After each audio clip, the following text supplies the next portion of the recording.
Support comes from the Missouri Forest Products Association, committed to conservation and careful management of the state's forests to make them more resilient and better habitats for wildlife.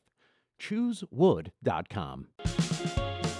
Thank you for listening to this St. Louis on the Air podcast brought to you by Lindenwood University's Hammond Institute for Free Enterprise, examining market approaches to help solve economic and social issues. Hammond.Institute. Welcome to St. Louis on the Air. I'm Don Marsh. We're going behind the headlines. The Virginia Blackface scandal involving the state's governor and attorney general reminded some in Missouri of a former Missouri governor who had his own blackface moment. In 1999, the late Mel Carnahan acknowledged appearing in blackface in a minstrel show in 1960.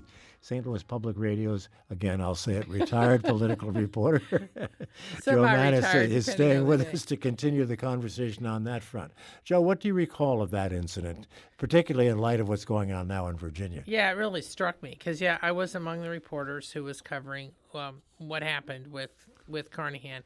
And the backdrop is, first, I do want to say, A, blackface is never okay.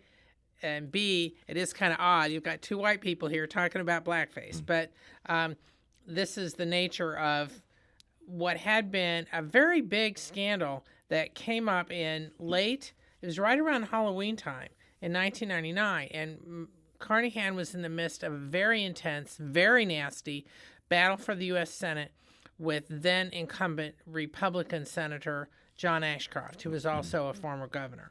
Now, the Republicans were the ones who admitted pushing this out there.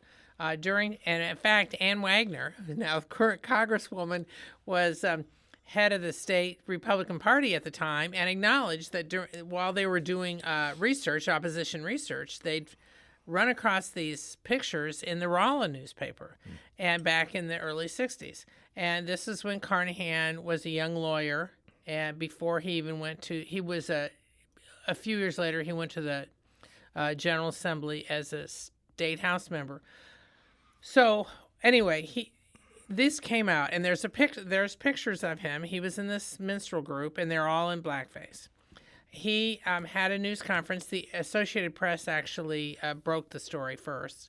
And he had a news conference, apologized, said he realized now how insensitive it had been. And he also, I think, the story went on for several days. One of the reasons was that he said, in response to some questions by me and others, that there may be another picture or two out there. So at least he kind of hinted at it. And sure enough, within a day or two, there was a couple others. So he actually performed in blackface minstrel shows, although in many cases without blackface. He was not in blackface, but others were, while he was a municipal judge. So this was early 60s. He did not, as I said, make any excuses for it. He was just, he said, this is what you did. Now, he was helped. This became maybe a thing that simmered underneath. It did not blow up like it did in Virginia, I believe, for one reason. The state's dean of the congressional delegation, Bill Clay, who during the early during the early 60s had been getting arrested on civil rights stuff.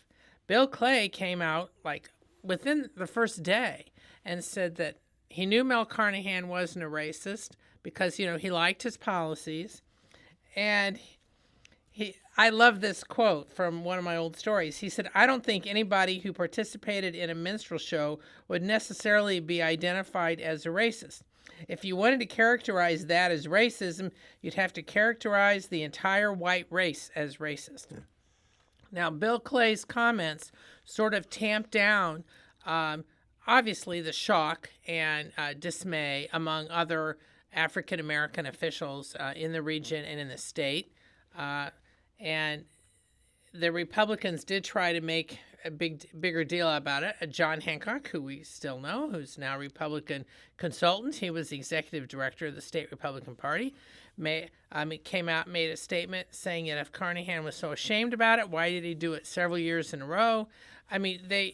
Now, the backdrop of all this, and one of the reasons that I think there was not this outcry like there has been in Virginia, is that this came in the midst of Ashcroft weathering his own scandal, because he had blocked, while he was in the U.S. Senate, the nomination of then state Supreme Court Justice Ronnie White, who was the first African American to be on the state Supreme Court, and Carnahan had appointed him there. Mm-hmm.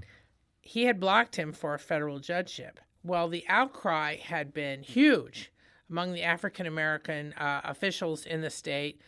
Clay had been among those condemning Ashcroft at length. So Ashcroft had been, and in fact, Carnahan had pretty much said that Ashcroft was a racist, which upset Ashcroft because he said he opposed Ronnie White on other grounds. Well, shock, shock, shock, within weeks or days, this stuff comes out about Carnahan. So the result was that while there was a legitimate concern about Carnahan's experience with blackface, A, the fact that he apologized quickly and did acknowledge there may have been others, but B, the fact that Clay came out, who was a veteran of the civil rights movement, and was like, I'm not going after Mel Carnahan over this. In fact, I mean, Clay and Carnahan had had a political cooperation going back to the early 90s. So it made the whole situation much, much different. Mm-hmm. And again, because the African-American political leadership was still furious with Ashcroft over what happened with Ronnie White. Still somewhat uncharacteristic of the senior Bill Clay, because he was pretty quick to jump on things like this and get into the dialogue about racism and what have you. Yes, he did. But in this case, he kind of gave Mel Carnahan a pass, saying that he, as I said, the quote that I read, Bill Clay Sr. is and was a pragmatist. And he also had seen a lot. I think one of the reasons that there's a furor now, and I'm not excusing it at all, is that, A, this happened in the 80s, I mean, when these blackface incidents occurred, and there are some... 60s. The Carnahan was in 60s. In the Carnahan in the 60s. But my point is that in the Virginia case, it's the 80s. Yeah. And so you've got some African-American officials who are like, look, by the 80s, this should not have been going on. But B, I think because young people today of both races, they don't see this stuff. I mean, it's like, and I watched an old movie over Christmas where they showed a minstrel show thing with Fred Astaire and some others, and I was shocked. I mean, it was just abhorrent. And whereas earlier generations, I think, as I said, especially in Mel Carnahan's case, realized it was bad, but it was like, well, it's a sign of the times, or this is what used to happen in some southern states. And you had African-American officials like Clay who recognized this while condemning it, was saying, look, I like the policies that Mel Carnahan's pushing. Let's not get too crazy about this. But again, as I said, the climate's different now, and where people are more woke, as they say, in all cases, and it's like, no, this is not okay. This was never okay. I'm trying to think of when the Mummers Parade in Philadelphia, that was a traditional parade and still is, as far as I know. For years and years and years, the participants in the parade wore blackface.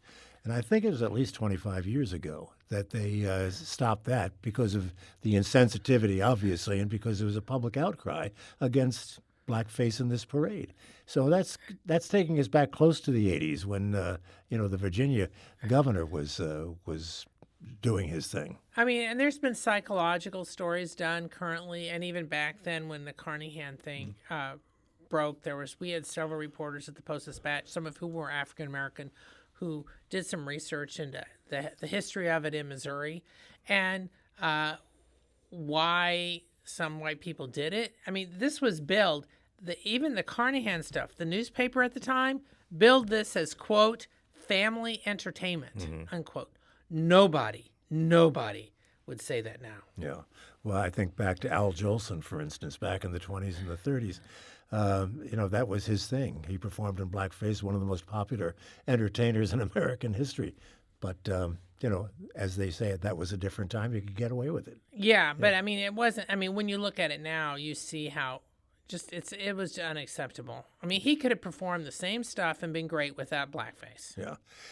Just one other question, Joe, with regard to this. I understand the political reaction to it, the Ashcroft thing and the Ronnie White and all the rest of it, and the Republicans reacting as they did. What about the average man and woman on the street? Were they reacting similarly?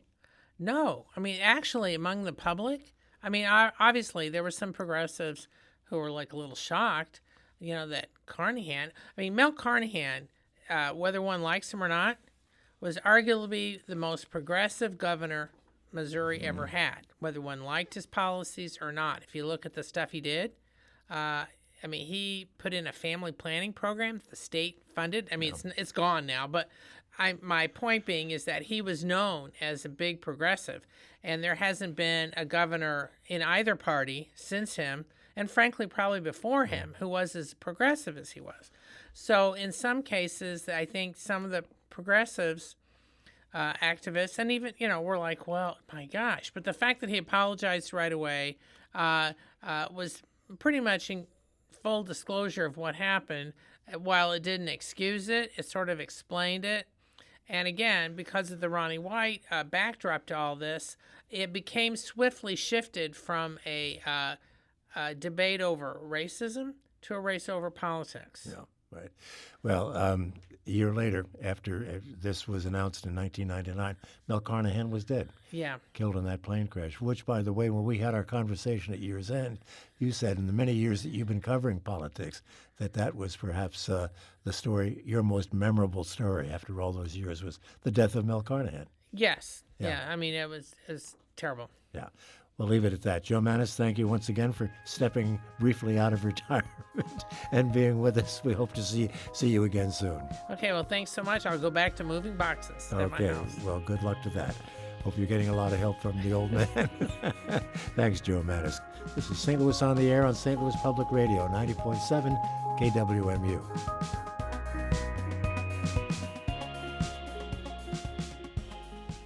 Support comes from the Missouri Forest Products Association, committed to conservation and careful management of the state's forests to make them more resilient and better habitats for wildlife.